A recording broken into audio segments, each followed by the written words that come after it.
Hello and welcome back. It is Friday, April 3rd. I literally cannot stand to check out Sunset Crater. Checked it out. Now we're walking through the lava feet.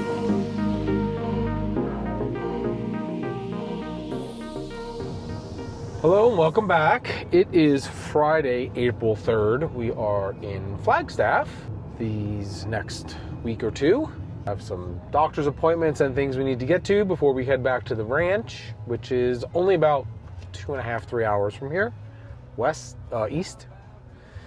And right now we are gonna take a ride, check out the ancient Pueblo in North Flagstaff, right? Yeah, northeast. Northeast Flagstaff.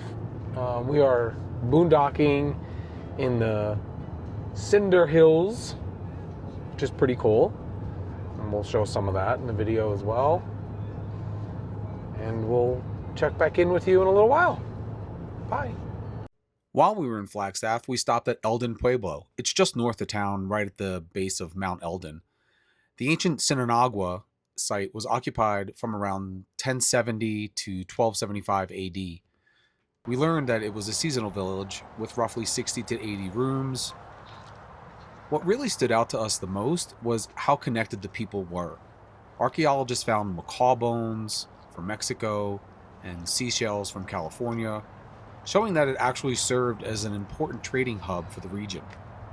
The short loop takes you right around through all the stone foundations, giving us a nice quiet moment to imagine what life must have felt like here over 700 years ago. This was the community room. It was built around 1250 and could have held the entire population of the Pueblo. This one, they're just demonstrating the tree rings and how they can age everything. Wide rings indicate a wet year, while narrow rings suggest a dry time. Number 7 is pit houses. A cluster of pit houses dug into the ground with a central fire pit and roof support for posts in 4 corners. But that's all that's left of it. All that's left is the round circle.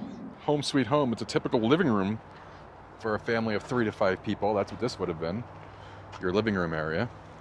Most of the houses only had 2 to 3 rooms, or most of the Pueblos. This was all unearthed in 1926. And then the Forest Service took over this area in 78, it says. This is the plaza. It's a location for communal food preparation and other shared activities. You can kind of see that though. Yeah. And this looks like maybe a garden. Garden. Yeah. Grinding basins. The rock at your feet are usually associated with processing seeds, so that they would bash them all on there, I guess. You can see how it's worn. I wish there wasn't so much trash range. We clean up before we go. People leave so much stuff here. They'll close it. Oh! There's actually a lot of trash here. What? Why do you have your beanie on? Because it's freezing. It's like 45 degrees. Well, we wanted to get out of the heat. Well, I didn't want to get back into the tundra. How cold has it been? Cold. Like last night was like 28. Today, I think the high is like 50-ish. 45. But we are camping on probably one of the most coolest and underrated areas of northern Arizona. We are camping on a volcanic field. Dormant volcanic field. But young, only 900 years ago, these were erupting. There's a cinder cone right there in front of us. The ground beneath our feet is literally shredded lava. How cool is that? That's pretty cool. It's a cool spot. I just wish it wasn't cold. It's one of the few places, maybe the only, that you can drive on an old volcanic field. Or in this case, maybe not so old, 900 years old, geologically speaking. Let's blink. And these trees are pretty young too, because this area would have been covered in lava and this, obviously the stone that we see. And the soil would have had to accumulate to allow the trees to grow once again. So that's pretty neat. I guess we're gonna check out the area, see what's going on. Yeah. I think we'll check out some of the lava tubes, maybe? Yeah, and we have to check out Sunset Crater. Sunset Crater, and I don't know what the other thing is called. Wupatki, something Oh, or the other. National Monument. Yeah, it's Something just like north that. of here. But we'll get some cool drone shots too to give you an idea of what the actual field looks like, because we see 3 or 4 cinder cones right here. There's a bunch more. I know in total, northern Arizona is like 600 of the cinder cones. Well, yeah, as long as we just gotta wait for the wind to die down a bit before we throw the drone up. True. And we'll get some cool video because Flagstaff was one of the first international dark sky cities. So the skies just pop at night, which is really neat. So we'll try to get some star trails. We'll try. And I did try last night. But the moon was very bright. The moon is really bright. Hi. I'm scooching in here a little bit on the edge of the table because it's a little tight. We are at Late for the Train coffee shop in Flagstaff. Very cute. I just have to say one thing. I literally cannot stand when people act like they are the only people in the whole world. Just saying. I'm gonna leave it at that. But you are not alone. There's 8 billion people on the planet. Random Not just rant. you. Random rant. Rant over. I had a dark chocolate mocha today. And I got a sparkling Americano. It's got in-house made sparkling mineral water, 2 shots of espresso, and some citrus. I don't know what. If you haven't figured it out yet, coffee shops are our jam. Yes, we do love a good coffee shop. It's really good. I forgot that it was sparkling. So the sparkling kind of didn't hit me the right way. But it's good, actually. It's different. They sell, right here, whole bean coffee, if you'd like it. Right near our camp at the Cinder Cones OHV area, we drove into Sunset Crater National Monument. This dramatic volcano, cinder cone, erupted around 900 years ago and left behind a striking landscape of black and red lava fields. The deep red color at the top is what gave it its name, Sunset Crater. Sunset Crater National Monument. These lava fields are pretty freaking cool. Yeah, we're camping on the cinders that were ejected out. Now we're walking through the lava field. And I heard somebody say, I didn't see a sign, but I heard somebody say that this is called the I heard that. trail. Uh-huh. Like, because it would hurt your feet and people would be like, or something like that. That's what I'm assuming. But I didn't see a sign, but I heard somebody say that. It is pretty sharp because you can feel it on your feet. Oh yeah, I could feel it through my Hey Dudes. Uh-huh. I probably, Oh, that's all you're wearing? I probably shouldn't be wearing Hey Dudes walking through lava Yeah, field. I forgot to put my hiking shoes on. But... Yeah. It's a powerful reminder of how volcanic activity shaped this whole region. The short trails and the viewpoints make it easy to appreciate just how raw and beautiful this area still is. Where'd you say our camp was? On the other side of these? On the other side of these cinder cones. Yeah, right on the other side of those cinder cones. Where's camp? From Sunset Crater, we continue just a short drive north to Wupatki National Monument. This incredible site preserves ancient Pueblo ruins built nearly 900 years ago. The red stone structures you're going to see in a moment open right up into the desert landscape.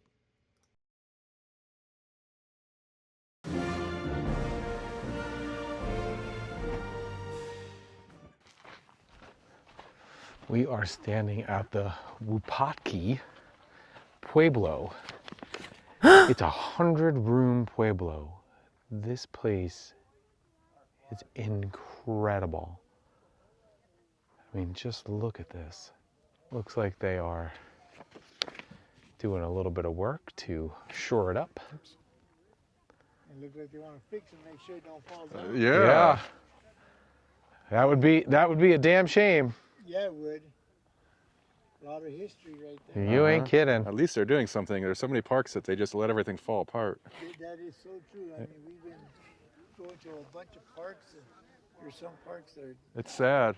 it's really sad. Yep. You know? I mean, like we brought our grandkids, and they're learning Yes. Yeah. about the past, and it's neat. Yeah. And that's what I can't see a lot of people like they're on their break right now. I said, learn about your Yes, you do. That's you right. do. Yeah, it's important. It's important so it doesn't repeat itself. We took the short trail behind the visitor center that leads you right up to the main Pueblo. It's an easy, peaceful walk through the high desert with the ancient red stone ruins gradually appearing in front of you. The trail gives you a great perspective as you approach the structures built nearly 900 years ago. Yeah, wow. As we walk the trail around the backside of the main Pueblo, the views really open up. You can see how cleverly the ancient Pueblans built these structures right into the landscape, using the natural rock formations and positioning the rooms to take advantage of the sun and wind. It's pretty amazing to walk these same paths that they used nearly 900 years ago. At this point in the trail, we came across one of the coolest features of Wupatki, the blowhole. This natural vent in the ground is connected to underground lava tubes and caves. On windy days, you can actually hear and feel the air being pushed up through the hole. Sometimes it's quite strong. It's a strange but fascinating reminder that the volcanic activity underneath this area is still very much alive, even after almost 1,000 years. Try to get you guys close with the mic to hear this blowhole. It's incredible. Listen.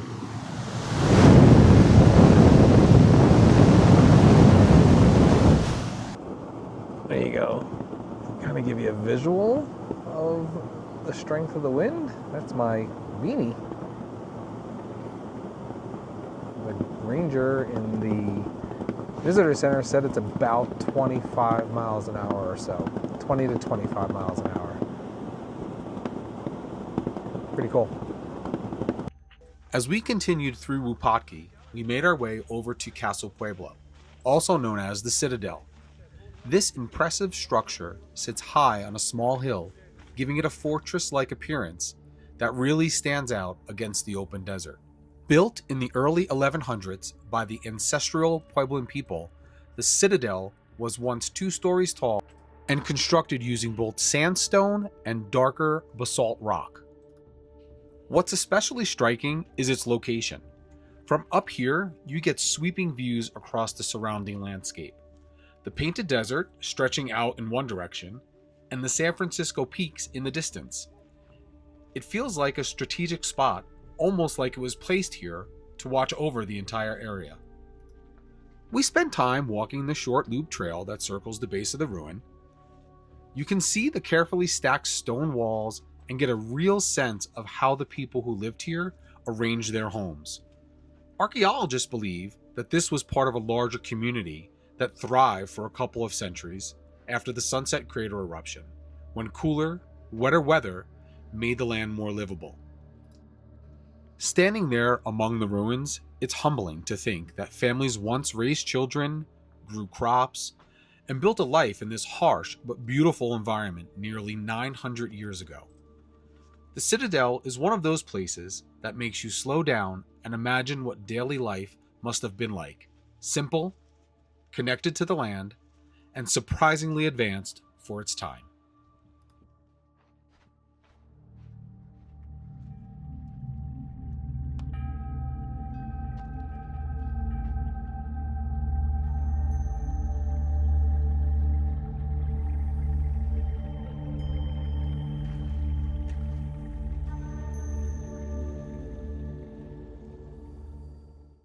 While we were camped at the Cinder Cones OHV area, we hiked the short Doney Trail.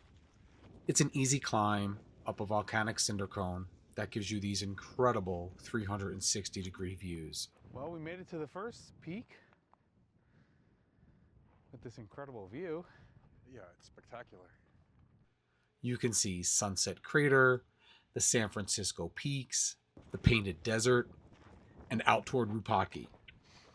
We really enjoyed this peaceful walk and the panoramic payoff at the top. Such a cool little hike that was really close to camp. We made it to the top of a volcano Yeah. in Arizona. I mean, it's out not of breath though. It's not Mount St. Helens, but Well, it sure feels like it. well, that's the elevation.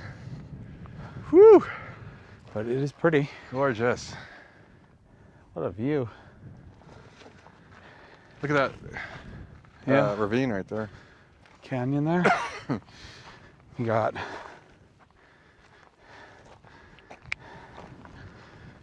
these peaks to our right, and then we got the painted desert for 200 miles right over there. Back to the ranch. Right back to the ranch. And there's the truck way down there now. I don't know if I could zoom in enough, but it's down there, trust me.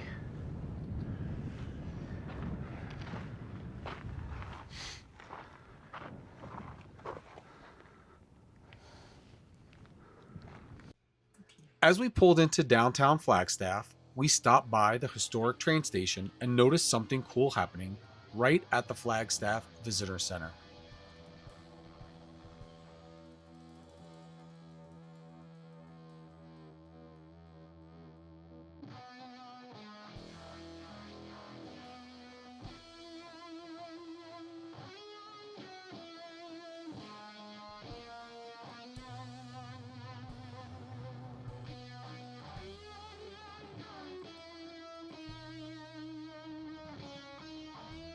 We ran into the Flagstaff mayor, who was there also visiting.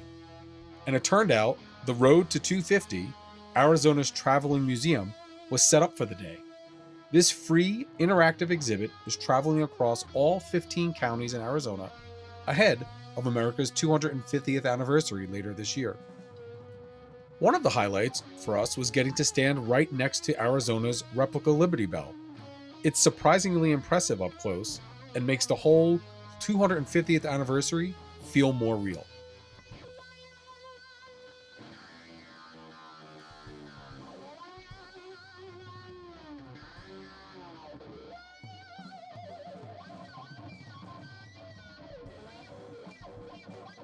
We spent a good chunk of time walking through the displays.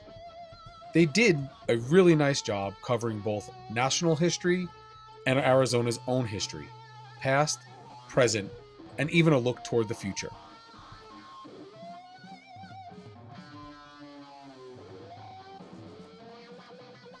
What we liked most was how approachable it all felt. The exhibits are hands-on and easy to move through, so you can take your time and actually learn something without feeling like a stuffy museum. It was neat to see how Arizona has played its part in the bigger American history, especially being right there on the historic Route 66.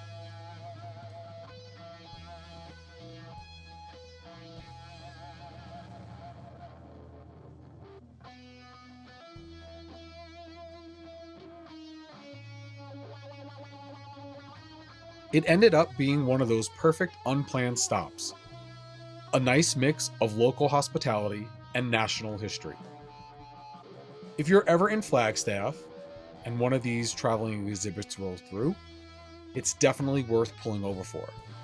And if you're traveling throughout Arizona this year, see if it's going to be passing by your area.